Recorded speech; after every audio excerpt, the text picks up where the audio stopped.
Assalamualaikum, mari kita lanjut lagi ya, masih ada 45 dikurang 29 halaman lagi ya. Jadi keuntungan penting dari standar telekomunikasi terbuka, kepentingan politik sering mengakibatkan standar yang berbeda di Eropa, Jepang, dan Amerika ya. Jadi sistemnya jadi beda-beda, jadi standarnya.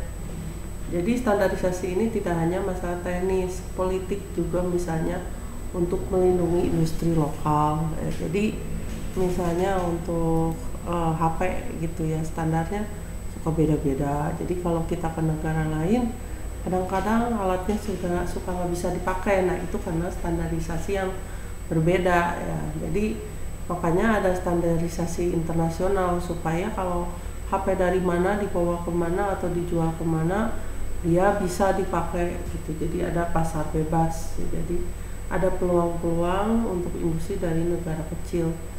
Terus standar membuat interkoneksi sistem dari vendor yang berbeda menjadi mungkin. Jadi bisa saling berhubungan ya.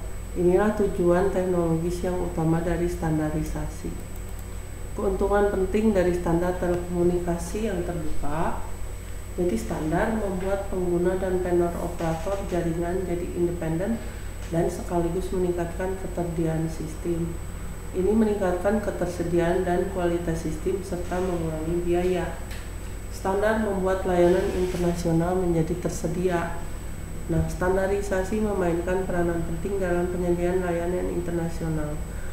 Standar global resmi menetapkan misalnya layanan telepon, ISDN, dan vaksin ya, ini yang dulu ya. Standar beberapa sistem mungkin tidak memiliki penerimaan di seluruh dunia resmi, tetapi jika sistem menjadi populer di seluruh dunia, sebuah layanan di seluruh dunia dimungkinkan juga akan tersedia.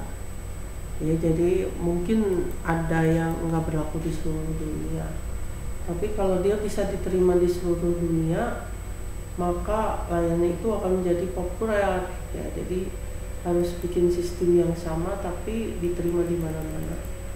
Nah, ini contoh pengaruh standarisasi ya. International Telephone Numbering and Country Code. Tanpa identifikasi global yang unik dari pelanggan, panggilan telepon otomatis internasional tidak akan tersedia ya. Jadi setiap negara itu mempunyai kode-kode negara masing-masing itu untuk memudahkan menghubungi ya. Karena kalau nggak ada kodenya, nanti kita susah mau ke Amerika kodenya berapa, ke Inggris kodenya berapa ya. Jadi dikasih kode supaya bisa saling menghubungi.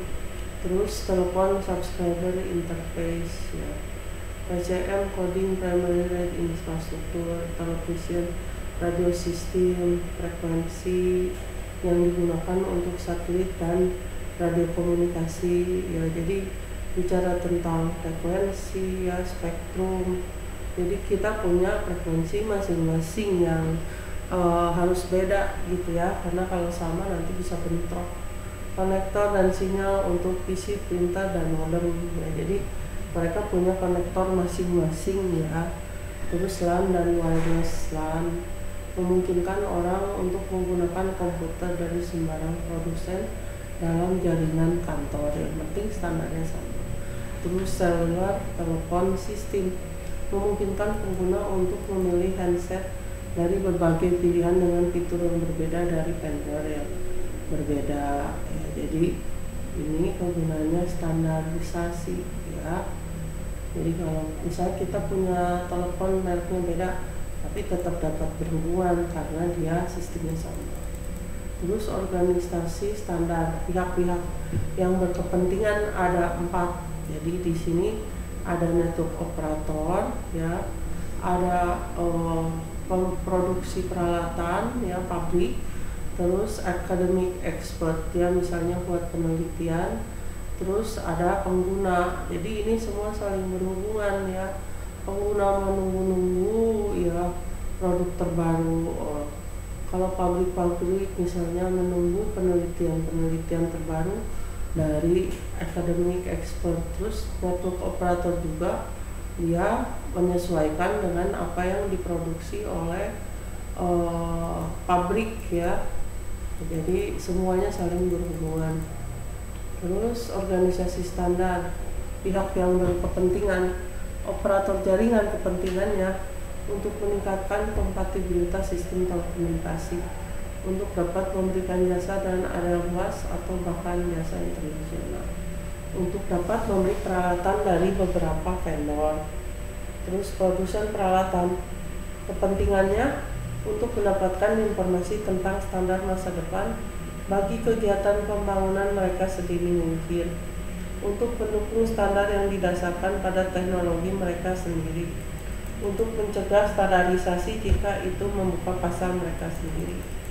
Organisasi standar, pihak-pihak yang berkepentingan, pengguna layanan, kepentingannya untuk mendukung pengembangan layanan internasional standarisasi, untuk memiliki akses ke vendor sistem alternatif jaringan multi-vendor, untuk meningkatkan kompatibilitas sistem jaringan masa depan.